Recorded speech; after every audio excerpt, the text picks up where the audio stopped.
Welcome back, everybody. It's your End Zone Emcees. Your host, Young and You. Hamilton James, how you guys doing? Good. We are approaching Week 5 of the NFL, and we are going to start with the game that everyone anticipated for this week, the primetime game of the Cowboys at the 49ers. Any big takeaways for you, Ham? It just wasn't as big as I expected. Very disappointing. Very eye-opening for a lot of people. The Cowboys just didn't show up. Got punked in every facet of the game. Got Offense, embarrassed. defense, special teams, flat out embarrassed, flat out outplayed. And I just think that the Cowboys, I think they woke up on Monday with more question marks than answers solved. Dak Prescott's clearly not the guy. He's overrated. He's not elite. And every time you ask him to be elite, he just doesn't get it together. Kellen Moore had these guys like the number one offense last season. These guys are like 27th to 30th or something like they're almost last. Yeah. That's an indictment on Mike McCartney, who clearly should have been the one that should have been fired, and Kellen Moore should have been upgraded to the head coach. I just feel bad for Jerry Jones, who invests in these guys. I mean, historically he's been cheap, but also he has built a team. They just haven't gotten done. He's paid these guys now, so Cowboys just suck. They suck in terms of the elite. I think they got dropped down. I think everyone had them as everyone had the Eagles / 49ers, whether you want to be 1A, 1B. Then they had the Cowboys and maybe Detroit, yada yada. I think the Cowboys have been bumped down to now we're talking about the Eagles, 49ers, and the Lions in the NFC. And I mean, the Cowboys, we're gonna look at them like we've always looked at them. Okay, you're gonna get to the playoffs and you're gonna fumble the bag. Maybe get to the divisional, and that's it. I think this team I think they've reached their ceiling. I think their ceiling was a divisional. I don't think they're getting past that. I don't think Dak Prescott is the answer, and Mike McCarthy isn't the answer either. Nope. Yeah, I totally agree with that, man. Quite the embarrassment for the Cowboys on primetime football. Brock Purdy leads the league in passing rating, still is undefeated in the regular season. This is absolutely nuts. Brock Purdy's the truth. Yeah. He plays like he plays like how Austin Reeves plays, in my opinion, where these guys ain't supposed to be here, but they're here, and they gonna let you know they're here. You know what I'm saying? Like they playing with nothing to lose. They playing with house money. I like Brock Purdy's game. The 49ers are dangerous, man. Honestly, they might be the best team, the most complete team in the league. Yeah. Kyle Shanahan's play calling it's been unlocked with Christian McCaffrey there. Just like the stuff they're doing is crazy. The defense is Fred Warner was looking like a beast. Oh my God, Michael Parsons was getting pushed around by the O-line. It was just everyone got embarrassed. They couldn't do nothing. CeeDee Lamb was open. I couldn't get it to him. 49ers just came to play. Just reminded everybody that there's levels to this, and the Cowboys just not at that level, man. Yeah, man. Quite plain and simple.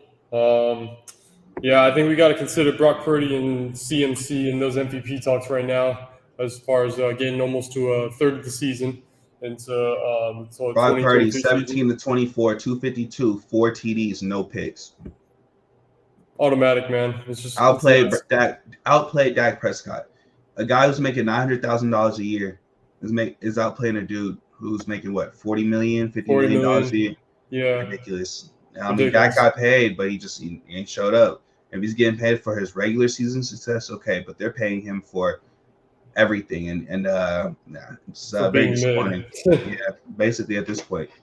Yeah, man. So Cowboys kind of on the decline lately. Niners still stay on top, arguably, in the league. And the next game we want to talk about is going to be the Jets at the Broncos. I saw most of that game, actually.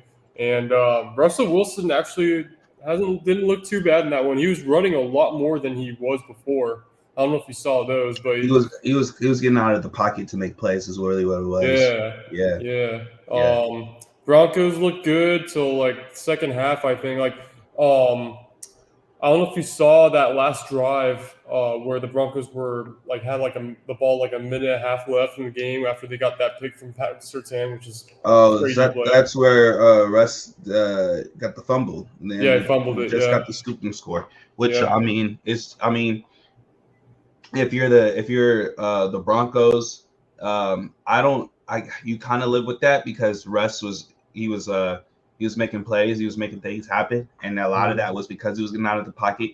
Um, he's a veteran quarterback, and I mean certain things you should know, like watch your eyes and stuff like that. And I get what he was trying to do. He's trying to really run. He was trying to run Totally. out of bounds. So Yeah. I mean, it wasn't stupid. Like I watched it and I was like, "Oh, Russ, you're an idiot! Oh my god." Just very Um, unlucky. Unlucky. Credit to the defense of the Jets. You know what I'm saying? Credit to Yep. the defense for staying in it. And really, that's just what happened. That was just a difference in the ball game. I think that You think Broncos have a shot at being like close to like top 5 draft pick next year? Broncos. Oh yeah, I think so. I think that I think their so defense too. is trash. I don't think Sean Payne's gonna fix that defense. Not a defensive minded coach. The defensive coordinator should be fired. Yeah. That defense is very disappointing to me. I thought they were going to be solid, I but mean, I don't know. I never thought the Broncos defense was like creme de la creme to begin with. Even before they had Russ, like I didn't think their defense was like all that. Like the two. Russ was supposed to come in and make that team a Super Bowl caliber team. That's not what's going to happen. He's been playing good though. He's been playing better than last season. That's true. He's I'll been give him playing that. better than last season. So I'm not going to sit here and bash on Russell Wilson, especially when Mhm. that defense isn't showing up. Yep. So I'll leave the Broncos at that. They are who they are. Sean Payton got punched in his mouth, as he should, talking all that smack. Yep. And it Zach, wasn't meant to be. Zach Zach Wilson Wilson. played all right. I mean, he hmm didn't score nothing, but he played a game managing type of game, if you ask me. Had Got the one job pick. done. Yeah, you know what I'm saying? Had that one pick, terrible timing, but outside of that, he didn't really screw up too bad. hmm Um, The run so game was solid for the Jets. Brees he Hall has had a crazy game. yeah, he had like 22 carries, 177 yards, 1 TD. That's how Yeah. it has to be. I mean, hmm that's for the Jets. The Jets need to run the ball first, put Zach Yep. Wilson in positions to be successful. Don't put hmm him in positions to where he's going to have to win you the game, but more so put him in positions to where he doesn't lose you the game. hmm Um, I mean, Zach Wilson's been playing a lot better too these last couple games, so I'll Yep. give him that. I will give him that. Yeah. So yeah, the Jets. I think they still got a chance. I think the AFC East is kind of open right now. They're not too far behind, sitting at 2-3. hmm Next week, hopefully they can get back to 500, and then from there, once you have 500, then it's really on you. So I'm not going. I'm gonna keep an eye out for the Jets. Yeah, I'm still keeping my eye on them too. I want to see them incorporate the run game a bit more into their scheme. So I think that's really beneficial for them if they do so. Next game, I'll let you start with this one with the Eagles and the Rams game. Any big takeaways for you, Ham? That the Rams we're like a piece or two away from getting back to that contending spot. Um, yeah. I mean, we balled. I feel like we did our thing. I feel like the Eagles just they were able to shut us out in that fourth quarter. We couldn't score. Couldn't really honestly they shut us out in the second half. Um, Matt Stafford looked decent, 222 yards, 21 20, 37, 2 TDs. Uh, Mm-hmm. I just I feel like our run game. I don't think we really have a run game presence right now, and I think that's hurting our play action. Um, It's good to I, have Cooper Cup back, though. it feels great to have Cooper cut back, especially Yeah. because he's on my fantasy team. Shoot, but also I don't think it's going to hinder the progress of Puka. I think he's going to end up being a great second receiver. I think he only get better being around Cooper. Mhm. So I just think that we ran up against the NFC champions, and we took it to them. We competed. They were just that much better though. They shut us out. They played defense. They woke up. Kudos, credit to the Philadelphia Eagles, 5-0. They are the creme de la creme for a reason. So the fact that we competed with them, I'm happy about it. But losing these close games to the 49ers, losing these close games to the Eagles, I would like us to win one of these close games against a powerhouse. So.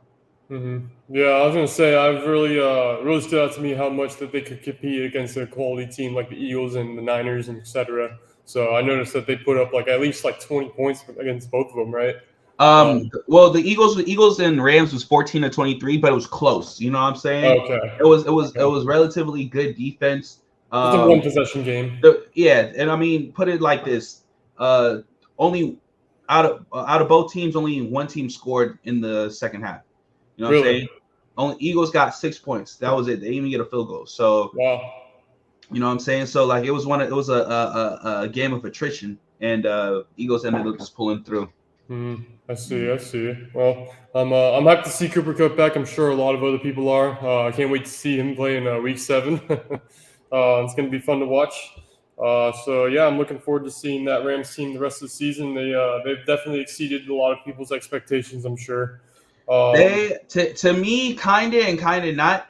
2-3, kind of like expected them to maybe be in this position. If you look at their schedule, you know what I'm saying? Like 49ers, that was gonna be a L. Eagles, we knew that was gonna be a L. You know, we shouldn't have lost to the Bengals. That was a disappointing loss. Lost to the Bengals 19-16, couldn't score. You know what I'm saying? So there's a couple disappointing losses. So I think we should be 3-2, but I guess I'll take 2-3 for right now. Yeah, I mean, still a lot of season left, so there's that. Still a lot of season left, yeah. Yeah. The Bears at the Commanders. The Bears get their first win of the season. Commanders with a huge upsetting loss at home on Thursday night. Sam Howell played his ass off. Both quarterbacks balled out. So that was cool to see. DJ Moore had a monster game with 3 touchdowns. 230 yards, interceptions, 3 touchdowns for DJ Moore. Career night.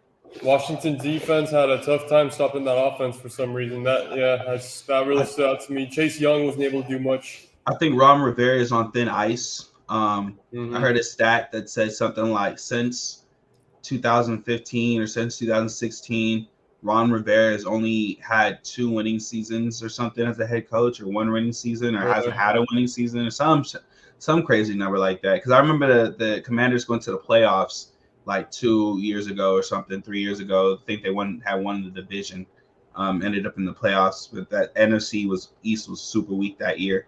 Ron Rivera's on thin ice, though. You can't be a defensive-minded coach and give up 40 points to the Chicago Bears. And they have one of the best offensive coordinators in the league. And everybody knows that, you know, he deserves a shot if things can't turn around. I mean, the Washington Commanders are 2-3 right now. You know what I'm saying? Chicago Bears put up 13 points in the fourth quarter, by the way, too. So that's just, you know, you can't have that if you're Ron Rivera and you're a defensive-minded coach. That just can't happen. It's good to see Fields do good, though. A lot of people, a lot of doubters against him the first beginning of the season. A lot of adversity he's been dealt with, so I'm glad to see him ball out and do his thing, get that win on the road. Especially because that last game he balled out and they lost, and that's just the reality of life. Sometimes you can play your heart out, don't mean you're gonna win. So the fact that he got this win, I was happy. Sam Howell, I like Sam Howell. I think that I do too. I think he has something promising. He has a promising future. I think that the Commanders, that team we got to watch for, because if Eric Bieniemy takes over that team and becomes the head coach, ain't no telling what could happen. He's already making Sam Howell look like a lesser version of Patrick Mahomes. So you know what I mean? So the guy knows his football. He knows the offense. As far as defense, though, that's why I look at Ron Rivera, because the Commanders put up 20 points, but then they got 2 touchdowns put up on them in the fourth quarter. You know what I'm saying? That goes from a 20 to 26 point game to a 20 to 40 point game. So I'm looking at Ron Rivera on the defense. The defense didn't show up. Yeah. I know a good friend of mine. He's a Washington fan. He wants the DC fired, Jack Del Rio. Like, he says that he's bad. The play calls are bad. Jack Del Rio, he was the coach of the Raiders at one point, right? At Raiders, yeah. He started with the Jaguars, though. Okay. Long time ago, yeah. Okay, word, yeah. Yeah, but yeah, I think that's another issue, guy you got to look at as far as blame